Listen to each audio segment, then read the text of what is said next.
Hello friends, Adhiraj classes के YouTube channel में आप सभी का स्वागत है।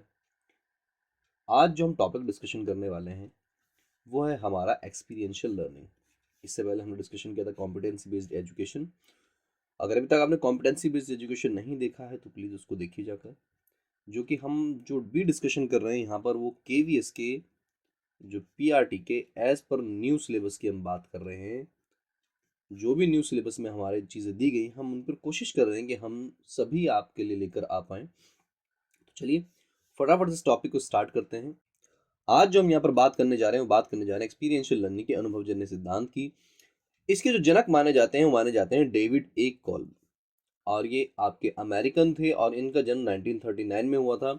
ये फाउंडर और चेयरमैन रहे हैं ईबीएलएस एक्सपीरियंस बेस्ड लर्निंग स्टाइल के। और अपने कुछ कामों की वजह से बहुत ज़्यादा फेमस रहे हैं, जैसे experiential learning, learning styles, constructivism, six principle theory, learning by transformation. David Kolb published his learning style model in 1984 from which he developed his learning style inventory। इन्होंने अपने लर्निंग स्टाइल इन्वेंटरी और जो पुस्तक थी learning style model वो 1984 में प्रकाशित की। पहला क्वेश्चन यहाँ से इंपॉर्टेंट निकल कर आ जाता है, कब प्रकाशित हुई। दूसरा, अगर ये लर्निंग स्टाइल इन्वेंटरी की बात करें, लर्निंग स्टाइल की बात करें, लर्निंग थ्योरी की बात करें, तो भी ये भी जो है डेविड कॉल्ब नहीं दिए, इसी का ही नाम जो है वो बदला हुआ है। चलिए, डेविड कॉल्ब ने 1984 में अपना लर्निंग स्टाइल मॉडल प्रकाशित किया, जिससे उन्होंने अपनी लर्निंग स्टाइल इन्वेंटरी विकसित की। Kolb experiential learning theory works on two level. ये टू लेवल पर काम करता है भाई, दो स्तरों पर काम करता है। पहला है a four stage cycle of learning, जिसका डिस्कशन हम आज करेंगे। Four separate learning style. भाई हर एक व्यक्ति के सीखने का एक अलग अलग तरीका होता है, उसका अलग अलग स्टाइल होता है। वो किन स्टाइल पर सीखता है और जो जिन स्टाइल्स पर सीखता है वो वैसे लोग कौन होते हैं, उनको क्या कहते हैं कोल्ब की थ्योरी के अकॉर्डिंग। सबसे पहले हम बात करते हैं यहाँ पर इनके लर्निंग साइकिल की। लर्निंग साइकिल में सबसे पहले देखिए यहाँ पर है कॉन्क्रीट एक्सपीरियंस। भाई मूर्त जो है अनुभव लेता है व्यक्ति, कोई रिफ्लेक्टिव ऑब्जर्वेशन करता है, उसको आपने ऑब्जर्व किया, उसके बाद में एब्स्ट्रैक्ट कंसेप्चुअलाइजेशन किया, उसके बाद एक्टिव एक्सपेरिमेंट किया। अब यहाँ पर जब हम बात करते हैं कॉन्क्रीट एक्सपीरियंस की, यहाँ पर किसी ने मूर्त अनुभव जो है वो लिए, ठीक है। उसके बाद में रिफ्लेक्टिव ऑब्जर्वेशन, रिफ्लेक्टिव मतलब उसका चिंतन किया, चिंतन करने के बाद में एब्स्ट्रैक्ट उसका अमूर्त जो है अवधारणा बनाई कि भाई इसको हमें कैसे इम्प्लीमेंट करना है, कंसेप्ट यहाँ पर बनाया। और उसके बाद में यहाँ पर एक्टिव एक्सपेरिमेंट किया, उसको आपने करके देखा, ट्राई करके देखा, उसको अप्लाई करके देखा। तो ये इनका अगर देखा जाए तो लर्निंग साइकिल। अब लर्निंग साइकिल के अंदर इसके अंदर क्या बात आ जाती है, कॉन्क्रीट एक्सपीरियंस में आप कुछ भी चीज़ों को फील करते हैं, किसी भी चीज़ को महसूस करते हैं, देखते हैं, देख सकते हैं, हैंड्स ऑन एक्सपीरियंस की बात कर सकते हैं। और बाद में यहाँ पर जो रिव्यू ऑफ एक्सपीरियंस, जो आपने जो सीखा उसका रिव्यू, रिव्यू ऑफ एक्सपीरियंस के बाद में यहाँ पर आती है बारी आपकी कंसेप्ट मेकिंग की। आपने कंसेप्ट बनाया, उस कंसेप्ट जो मेकिंग, जो आपने हाइपोथेसिस क्रिएट की, जो आपने अवधारणा बनाई, जरूरी नहीं है वो एक या कई भी हो सकती हैं। उसके बाद में उसको आपने अप्लाई किया, ट्राइंग व्हाट इज लर्न। और उसके बाद में जब आपने लर्न किया, लर्न करने का ना उसको दोबारा से फिर आपने कोई और दूसरा अपना एक्सपीरियंस लिया, अनुभव लिया। तो ये लर्निंग साइकिल जो है ये कंप्लीटली चलता ही रहता है। इस लर्निंग साइकिल के बेसिस पर ही इन्होंने जो है अपनी थ्योरी दी है। Concrete experience, the learner encounters a concrete experience. जब लर्नर को कोई कॉन्क्रीट एक्सपीरियंस मिलता है तो this might be a new experience और सिचुएशन। ये कोई नई सिचुएशन हो सकती है, नई स्थिति हो सकती है, कोई नया तजुर्बा हो सकता है जो उसको मिला है। और अ री इंटरप्रिटेशन ऑफ एग्जिस्टिंग एक्सपीरियंस, जो उसका पहले से स्कीमा तैयार है, जो उसका पहले से एक्सपीरियंस है, उसको उसके अंदर कुछ चेंजेस हो सकते हैं, उसकी पुनर्व्याख्या हो सकती है in the light of new concept. जो भी उसने नया देखा, नया सीखा, उससे उसके पुराने स्कीमा के अंदर कुछ चेंजेस हो सकते हैं, या फिर वो बिल्कुल ही नया एक्सपीरियंस हो सकता है। शिक्षार्थी एक मूर्त अनुभव का सामना करता है। यह एक नया अनुभव या स्थिति हो सकती है, या नई अवधारणाओं के कारण मौजूदा अनुभव की पुनर्व्याख्या भी हो सकती है। तो यहाँ पर ये चीज़ जानने योग्य है कि भाई जो मूर्त अनुभव है वो या तो हमारा नया है बिल्कुल, या फिर हमारे पुराने स्कीमा जो है उसके अंदर कुछ चेंजेस हैं। और स्कीमा की बात जो हमारे करते हैं वो जीन प्याजे भी करते हैं। तो concrete experience describes the hands on experience that we learn from. अब यहाँ पर जो कॉन्क्रीट एक्सपीरियंस की बात करिए, हैंड्स ऑन एक्सपीरियंस भी हो सकते हैं। These experience, hands on experience जो करके देखे, जो हाथ में चीज़ों को लेकर खुद करके चीज़ों को देखा। These experiences could be anything in our personal professional life, जो कि हमारी कोई निजी जिंदगी के अनुभव हो सकते हैं, कोई हमारे प्रोफेशनल लाइफ के अंदर कोई एक्सपीरियंस हो सकते हैं, वो भी हमारे सभी से इंक्लूड होंगे। Experience that we get to learn from our success और फेलियर, ऐसे भी एक्सपीरियंस है जो कि हम अपनी कामयाबी से और नाकामयाबी से भी सीखते हैं। कभी अगर हम सफल हुए, सफलता और असफलता भी हमें सिखाती है। ऐसा कहा जाता है कि भाई never blame any day in your life because good days gives you happiness and bad days gives you experience. तो कहा जाता है कि किसी भी दिन को बुरा ना करें, किसी भी दिन को आप ब्लेम ना करें, क्योंकि जो अच्छे दिन होते हैं वो खुशियां देकर जाते हैं और जो खराब दिन होते हैं हमारे, वो हमें एक्सपीरियंस देकर जाते हैं। तो यहाँ पर जो एक्सपीरियंस की बात हो जा रही है वो हमारे सक्सेस और फेलियर दोनों से ही हमें एक्सपीरियंस मिलते हैं, तो चाहे वो कोई भी हो सकते हैं। अब बारी आती है हमारे reflective observation of the new experience. तो आरओ की बात की जा रही है। अभी अपन बात की थी कॉन्क्रीट एक्सपीरियंस की, अब यहाँ पर बात करें हम रिफ्लेक्टिव ऑब्जर्वेशन की। New experience. The learner reflects on the new experience in the light of their existing knowledge of particular importance or any inconsistency between experience and understanding. शिक्षार्थी अपने मौजूदा ज्ञान के प्रकाश में नए अनुभव को दर्शाता है।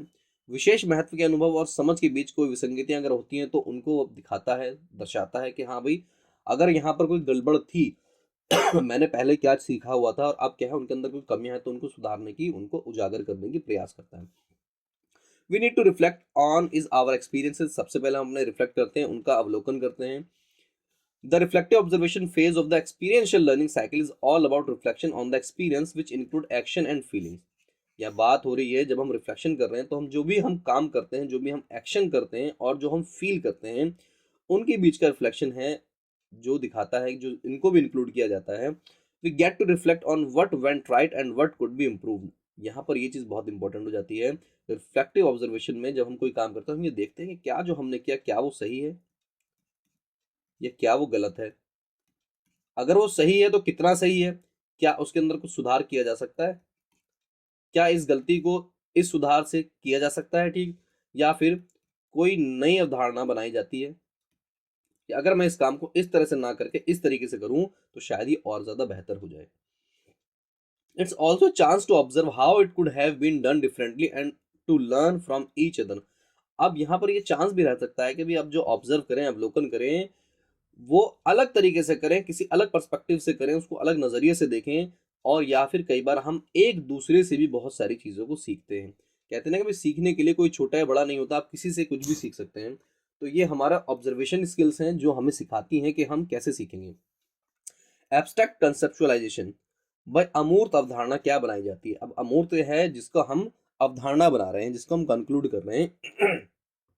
Reflection gives rise to a new idea or a modification of an existing abstract concept the person has learn from their experience. चिंतन एक नए विचार को जन्म देता है या एक मौजूदा अमूर्त अवधारणा का संशोधन करता है। या तो कोई नया विचार उसके मन में आया है या फिर जो उसका मौजूदा जो अवधारणा है उसमें उसमें संशोधन किया गया है उसने।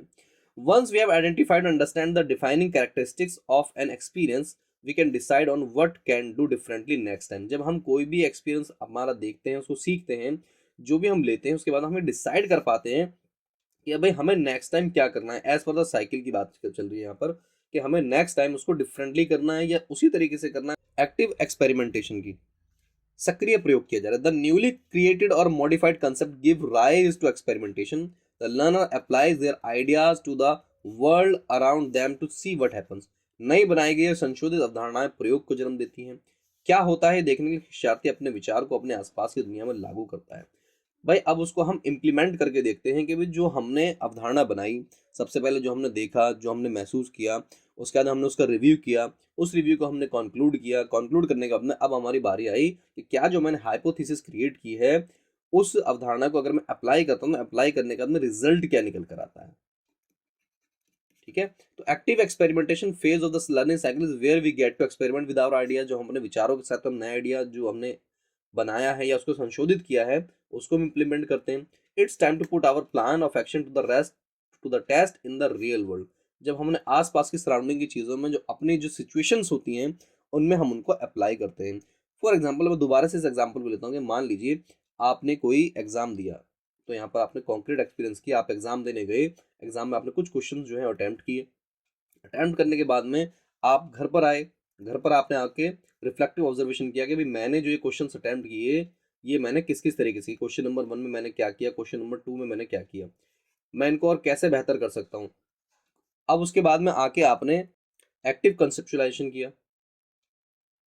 कंसेप्चुलाइजेशन में आपने बनाया, आपने अवधारणा क्रिएट की कि भाई अगर मैं इस क्वेश्चन को पॉइंट वाइज लिखता, तो मुझे ज़्यादा नंबर मिलते। मैं इस क्वेश्चन में अगर डायग्राम बनाता तो मुझे और ज़्यादा अच्छे नंबर मिल सकते थे। चलिए नेक्स्ट एग्जाम में मैं इसको और ज़्यादा बेहतर करूँगा और ज़्यादा अच्छे से अप्लाई करूँगा।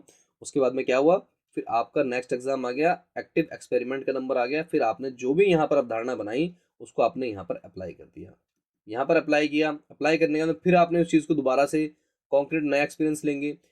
इस तरीके से ये आपका लर्निंग साइकिल जो है आपका ये चलेगा। गोल कहते हैं कि भाई इफेक्टिव लर्निंग जो है वो तभी मानी जाएगी जब कोई भी इंसान जो लर्निंग के साइकिल के चारों स्टेजेस से होकर गुजरेगा। एक्सपीरियंस लिया, उनका रिफ्लेक्शन हुआ, रिफ्लेक्शन मैंने कंसेप्चुलाइज किया, उसको टेस्ट किया, टेस्ट के बाद में वो चीज़ें फिर दोबारा से नए एक्सपीरियंस की तरफ बढ़ जाती हैं। तो ये जो लर्निंग साइकिल है ये चलता ही रहता है। अगर इन चारों फेज से आप गुजरे तभी आपकी जो है लर्निंग साइकिल जो है वो कंप्लीट मानी जाएगी, इफेक्टिव लर्निंग मानी जाएगी। So effective learning is seen when a person progresses through a cycle of 4 stages of having a concrete experience followed by observation of and reflection on that experience, which leads to the formation of abstract concept, analysis and generalization, which are then used to test a hypothesis in future situation resulting in new experience। देखो सबसे पहले इन्होंने बात की कि भाई आपने सबसे पहले जो है कोई कॉन्क्रीट एक्सपीरियंस लिया, सीई कॉन्क्रीट एक्सपीरियंस यहाँ पे आपने लिया। उसके बाद में उसको लेने के बाद में आपने उसका रिफ्लेक्शन किया, रिफ्लेक्टिव ऑब्जर्वेशन किया, आरओ किया। यहाँ पर ये जो मैं टर्म लिख रहा हूँ सीई आरओ, इनको प्लीज ध्यान रखिएगा, ये आगे जब हम लर्निंग स्टाइल पढ़ेंगे उनके अंदर बहुत हेल्पफुल होने वाली है आपकी, क्योंकि उनमें लर्निंग स्टाइल में हम इन्हीं चीज़ों के ऊपर डिस्कशन करेंगे।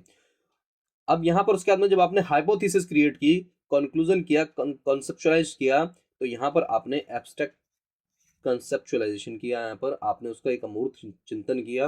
अमूर्त चिंतन के बाद में उसको आपने जो भी आपने हाइपोथेसिस यहाँ पर बनाई थी, हाइपोथेसिस अगर किसी बच्चे को नहीं समझ आ रही तो प्लीज ये मान लीजिए कि किसी भी काम को करने का कोई जो हम तरीका सोचते हैं तो उसी को हम हाइपोथेसिस कहते हैं, जो हम सोचते हैं कि भाई इस काम को इस तरीके से किया जाए। और यहाँ पे उसको जब हमने टेस्ट किया, अप्लाई किया, उसके बाद में उसके बाद हम नया एक्सपीरियंस लेने के लिए दोबारा से एक्टिव एक्सपेरिमेंट किया यहाँ पर। उसके बाद में हम उसको दोबारा से नए एक्सपीरियंस की तरफ, कॉन्क्रीट एक्सपीरियंस की तरफ हम दोबारा जुड़ गए। तो ये इनका पूरा का पूरा लर्निंग साइकिल है। तो आज की वीडियो में इतना ही, मिलते हैं नेक्स्ट पार्ट में।